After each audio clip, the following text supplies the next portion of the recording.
Peggy 16. Thanks so much, Katie. My boys, they may be down for now, but hey, it's best of 7. We've got Zoo, we've got Escort, and I'm ready to see the action come underway. A lot of different variety of game modes that we're gonna have, but this is the one to try to get it all knotted up at one apiece. Let's get it on. Here we go now. We're going to be starting with the defenders here. JKap, we're on deck with him. And there's a bit of time before the round begins, about 30 to sort of 40 seconds where you can go up and set up. Now, I want you to keep an eye on this left-hand side of the map where JKap is heading. There's actually a pretty wide expanse between the attacker's spawn and where JKap's about to post up. So the ACR pretty effective at this kind of range.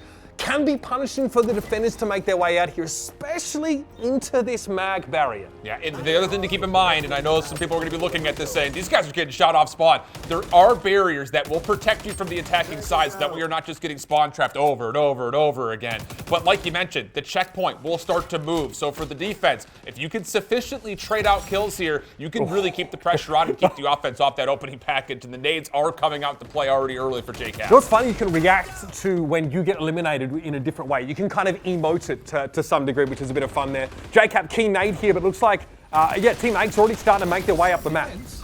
Well dealt with, though. How about this from Pacman?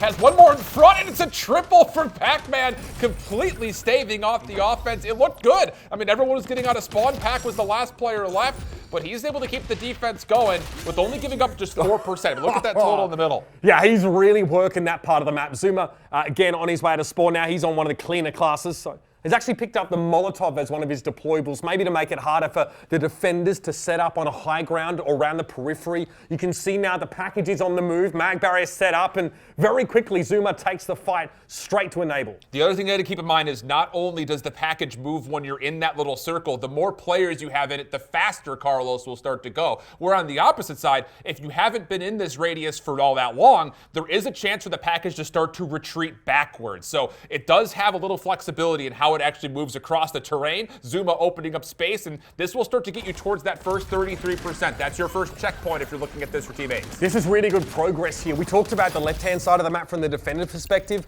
The other side of the map actually has closer quarters where your SMGs can actually advance and they don't have to cross this wide expanse of open space. Crimsix hoping to wrap around here. He takes JKap by surprise and he's able to get the better of him now. Wraps around, he has that mag barrier available, but he wants to keep nipping at the heels of the defenders, making it hard to set up and enable. Might be the next to fall into his trap. Crimsix taking some shots. He can't believe it didn't quite connect there. Eventually, he's going to fall. BioVita popped as you're going to see Enable try to make the secondary play, and he does double up. That'll do well to try to stall out this play a little bit longer. You also will notice that there is a clock at the very top. So again, it's like we mentioned, a little bit of a stopwatch. You do have to race the clock while also trying to meet these checkpoints and giving yourself a little bit more cushion to play with. Should see a lot of ACR, a lot of M16 play here with these more open areas. That does put JKap in a bit of a rough spot there as he gets run down by Ace, and oh dear, okay. Got himself a face hug from the spider bot here. That is obviously the dead set class's one of their deployables. Pretty scary when that one jumps on you. All right, let's take the chance to listen to Team Pacman and see what's going on in the call. Two left, weak. I need help. Yeah, hold on. I'll push it through right then. I'll push it through right. Prim weak on the wall. Oh, they're behind the wall. 3 left. All 3 left. 2. 3, they're all weak. Nice. Oh my God. I have an eyelid. I'm popping it. I got one. Oh my God. Get talked. I think one's in the right. They're all in their spawn. They're literally all in their spawn. You can see them. I see all of them. I see all of them. Oh, damn. Let's go. Oh, there 2 came low left. 2 low left, 1 top right. Top window, top left window, patch. Right trap. That's nuts. Right dead. Nice. Stay left pack, I'm hitting the left. But let's talk about the defenders because Team Pacman are settling into this, and now the digital ghillie suit Censor got to be coming out here with that ultra, and Crimsix gets blasted. That's 2. ZooMaa going to fall next. Look at the little synergy though. The MagSec barrier gets popped right as the sonar goggles come out. So not only the defense settling in, they're starting to dominate again. This payload has moved all the way back to just 14% worth of progress. So this thing needs to start to get on its high horse if Carlos wants to see the second part of this map. Okay, here it is. Lockout is available for Pacman. Curious to see how he tries to make use of it. Maybe if there's a Phantom class trying to use Aegis or something similar, he can shut that down. He sees Aegis coming though. Pacman really starting to fry on this side of the map with the MP7. JKap though has managed to wrap around behind Crimsix, start to put pressure down, but we have a minute left in the round, and the package has, a long way to go. We'll be putting it late. And it's getting further and further and further away from the checkpoint. So yeah, we need to start seeing something here from the offensive side. Otherwise, this could be another very quick second map. Team Pacman just laying on the heavy damage right now, right in front of the payload. 43 seconds. Finally, the offense will get on to start to move this, but Enable's on the flank, able to take the players right back off. BioVita pop, and that will be enough for Enable to actually, I don't want this battle. Let me back away, try to value my life. Not able to do so. Ake's able to find the kill, is he? There it is, sonar goggles out. Yeah. That will help confirm it. He pops the sonar goggles. His opponent was using BioVita boost, that's why they came up orange, so he probably realized in one burst he wasn't even able to bring them down. It's going to be Censor, though, able to take care of Aches. Now the package start and make some real progress. 22.5%. Crimsix able to shut down Pacman now and start to get back on the attack once more. And that little hologram of where Carlos was, that was actually where the finish line would have been, saying this is your forward progress, so to speak. But overtime also in play, so no more clock is available. So the offense has to stay on the package, and they will not be able to do so. That was not a great play from the offensive half there from Team Aches. I mean, JKap is sat there. He has Aegis ready to go. So even if there is an attacker that just turns up and tries to advance through the map, he's probably going to be able to shut them down pretty comfortably. And now Team Pacman in a pretty, again, I'll use the word again, comfortable position, right? They only have to push through, what was it, like 22% of the map in order to win. Yeah, that's the biggest thing about it is, let's just say, for instance, hypothetically, that Carlos was able to get all the way to the finish line. Then it becomes a race against who did it faster. But since Carlos didn't even make it past the first checkpoint, now the goal from Team Pacman is, hey, just get it to that 28% mark to get the win and put yourself in a comfortable 2-0 position. Opening the digital ghillie suit is Aches. Just trying to get a read for free here on where exactly the offense is coming from. Only takes down one elimination, though, so a sizable trade as the offense starts to make its play forward. Yeah, Aches trying to control the right-hand side of the map. He correctly reads, actually, that Team Pacman want to go there first, so just a bit of a rat play with the ghillie suit. But if you move, you can be spotted, so you're not completely invisible. Slacked is going to be very, very hard to remove from this spot. This is like a little bit of a little head box here where, you know, Enable would have had to just drill him in the head pretty expertly from long range to have done too much about it. So this is the first this first order of business is to get Slacked out of that position for the attackers. And you need to start using some possible activatables. One thing to keep in mind, when you swap the sides, your ultras completely reset. So things like the Aegis that was held onto at the end of that last round, that does not come with you. So you have to recharge all these ultras up once again, and it looks like the offense is able to clear out some of these key positions to get onto Carlos and start making some moves. See, Pacman making great use again of the incinerator drone there, just straight down the corridor, making it very, very hard for anyone to push up towards him, giving him a lot of room to work.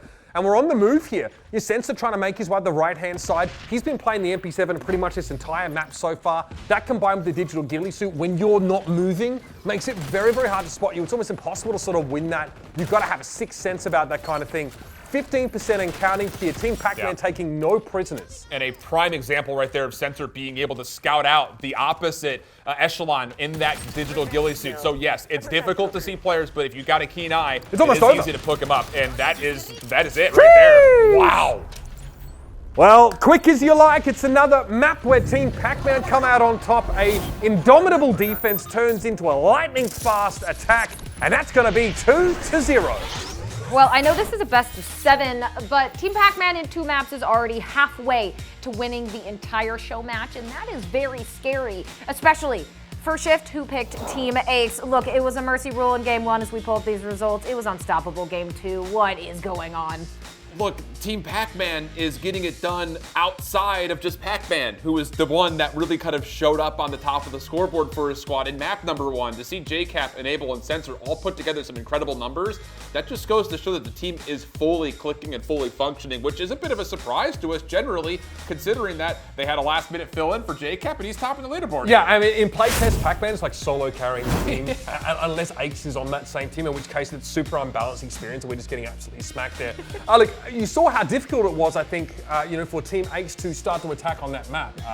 Very, very difficult to move up the extremities. Censor, one of multiple players on Team Pacman that make it very, very tricky to move up here. This part of the map's hard to get into once you go from long, wide open to pretty close around this L-bend corner. And Censor's playing to his strengths here. You notice, okay, for a moment he exposes himself there to some of those ARs, but then pops back around the rock, gives himself a chance to sort of regen, and then goes back in for the finish here. So very, very hard to move him and JKap from that position. You see JKap's having a lot of success, as indicated on the scoreboard there.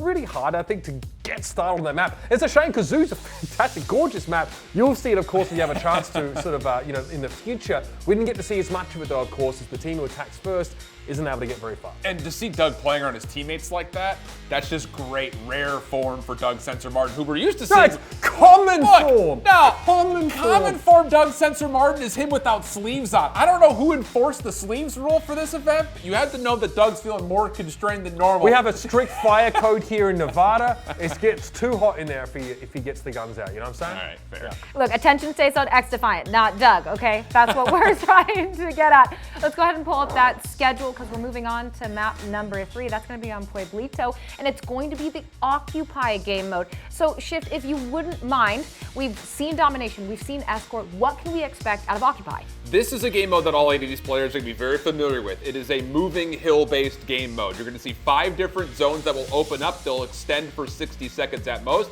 and when you're in control of the hill, you'll generate score, and then you'll rotate, try to do the whole thing all over again, where you're going to be seeing a lot of really interesting keys towards gameplay. Domination's all about just controlling the map. As you start to see Occupy come through, it's about picking which parts of the map that you want to run with, because you're going to see a lot of things like spawn manipulation really come into play towards gaining favor of winning those Occupy zones. Yeah, that's definitely like a more advanced look at this game type, because the hill obviously will move in a predictable pattern from spot to spot. So you do want to try and make sure you're spawning in like an advantageous location. We'll see if that comes out here. We'll see how familiar like a lot of the players are, because Ace and Pacman probably have the spawns memorized. The rest of the boys are just trying to get their gunning up. I'm going to be honest with you.